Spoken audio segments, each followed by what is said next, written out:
Coming off the Silent Hill 2 remake, the biggest question I had for Bloober Team was whether the studio had fully reversed course.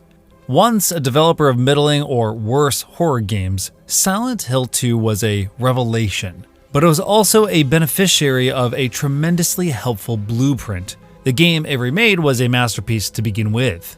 Could the team make similar magic with a game entirely of its own creation? Cronos: The New Dawn tells me it can. While it doesn't achieve the incredible heights of the Konami remake, Cronos earns its own name in the genre with an intense sci-fi horror story that will do well to satisfy anyone's horror fix, provided they can stomach some of its brutal enemy encounters.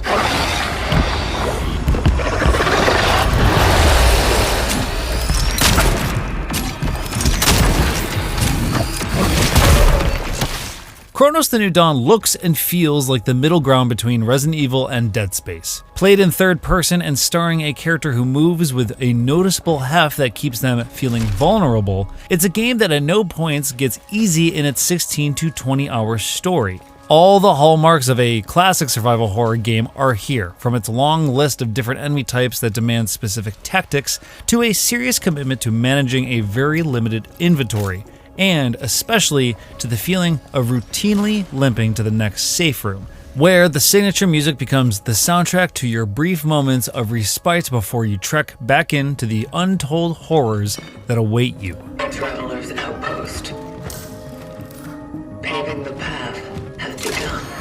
Cronos is set mostly in the future, decades after a pandemic referred to as the Change has left most of the world in shambles. Mutated monsters called orphans roam the abandoned lands of Poland, which fell before the Iron Curtain did in this alternate history tale. As the Traveler, you'll move through time, extracting the consciousness of key figures who might help you work out how the change occurred and how to fix things. The story's impact is stunted by the main character's attire, which looks like an all-metal blend of a spacesuit and a diving suit, completely obscuring her face at all times. This, coupled with her cold, almost robotic delivery, made it hard for the game to emotionally resonate with me. I have not suffered any serious damage.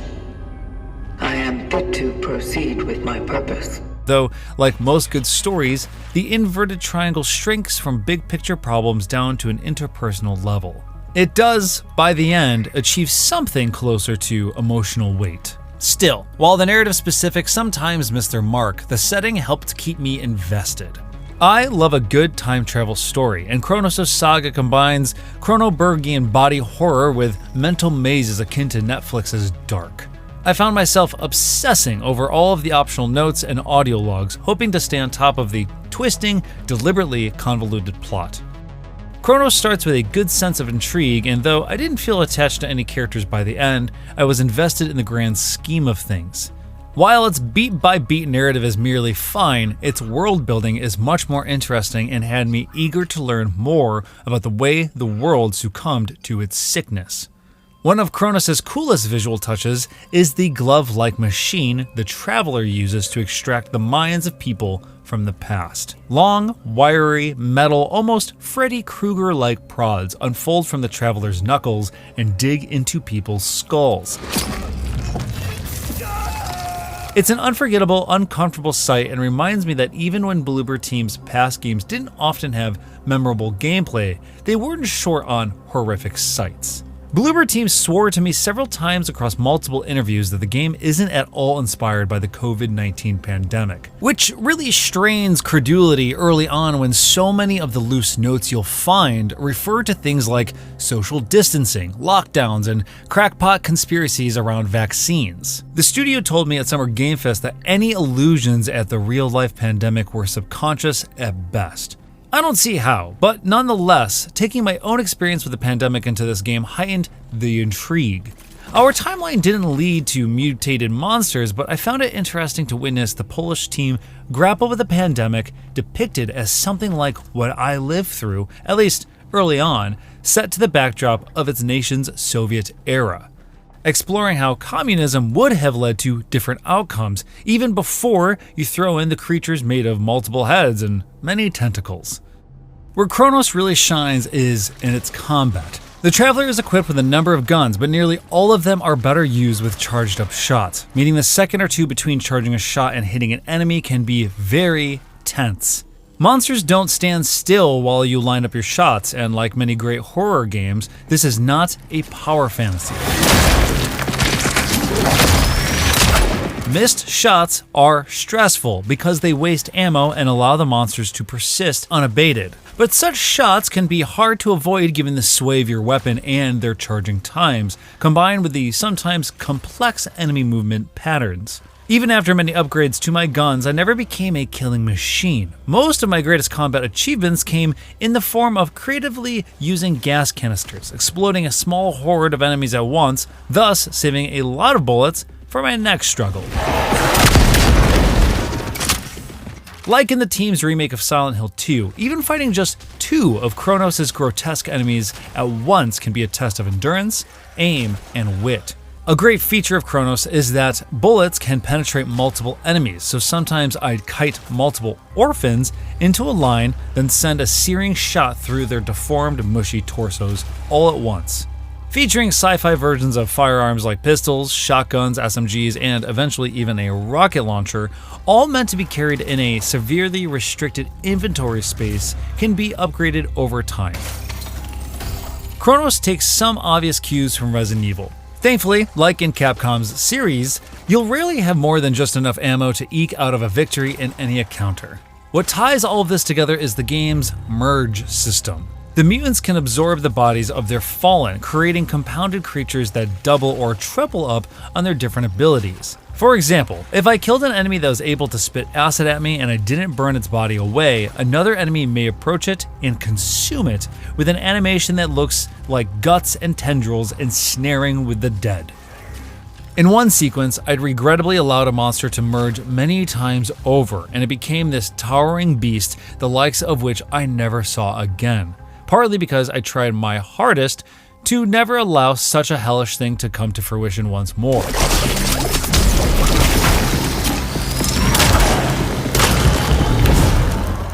It's for this reason that combat demanded I pay close attention, not only to staying alive, but when and where to kill enemies. Ideally, I'd huddle a few corpses near each other so when I pop my flamethrower, its area of effect blast would engulf many would-be merged bodies at once. That's if the best case can be achieved, though. This is a horror game, so I often couldn't do this. Sometimes I was forced to accept some merged enemies, which then meant dedicating even more of my ammo to downing them. Merged enemies don't just gain new abilities, they also benefit from a harder exterior, creating something like armor for themselves. Because of all of this, combat is difficult from the beginning all the way through to the final boss. It levels well alongside your upgrades, matching your ever-improving combat prowess with its own upward trajectory of tougher, more numerous enemies. While I want and expect some difficulty in a survival horror game, Cronos does include a few notable difficulty spikes that had me replaying moments several times over. After a while, these would get frustrating, often because they felt like they demanded perfection, especially as it relates to preventing merges. If too many enemies emerged, I simply didn't always have enough ammo to kill them, and the game's dead space-like melee attacks are much too weak to rely on. Not to mention that virtually every enemy in the game is considerably more harmful when fought up close. Keeping my distance and resorting to firearms was key, but if all my chambers were emptied and enemies still roamed, it was likely I'd need to force my own death and try to kite and burn them more efficiently next time.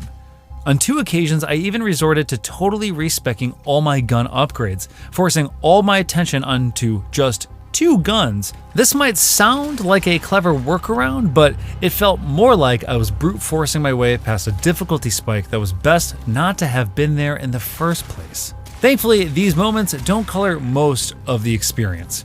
Combat is unforgiving, but mostly not unfair. Boss battles are very tough too, and I ended just about all of them in the blinking red screen phase of my health bar. These are achievements in a horror game. I ought to feel tested consistently, and Cronos' way of lining all its optional paths with both more rewards and more monster encounters quickly taught me that no savvy scavenger hunt for a few spare bullets or health kits would go unpunished. Though this formula became predictable over time, the game almost never gave me an optional path free of hazards. I didn't find it frustrating. I was glad to find a challenge around every corner. Like a lot of horror games, I find Cronos to be tense but not scary. I admit some of that is probably due to decades of desensitization as a massive horror fan, but some things do still unnerve me, and Cronos doesn't really hit in that way. Some of the enemies and hazards cause me to move slowly through its world in a way I greatly appreciated. Sometimes one wrong step would do me harm, like enemies crashing through walls and knocking me over if I wasn't careful. But mostly, its scare language is one of throwing more monsters at you, not leaving you to worry about when the next one might appear. Cronos tries toying with atmospheric soundscapes akin to what Bloober Team seemed to learn from working on the GOAT of horror atmosphere. But it doesn't enjoy similar accomplishments. Not that they would be easy for anyone to achieve. In this case, I feel that's because Cronos' world is much more aggressive overall than Silent Hill 2's. It doesn't leave space for things to just breathe as often. Sometimes the quiet is the horror.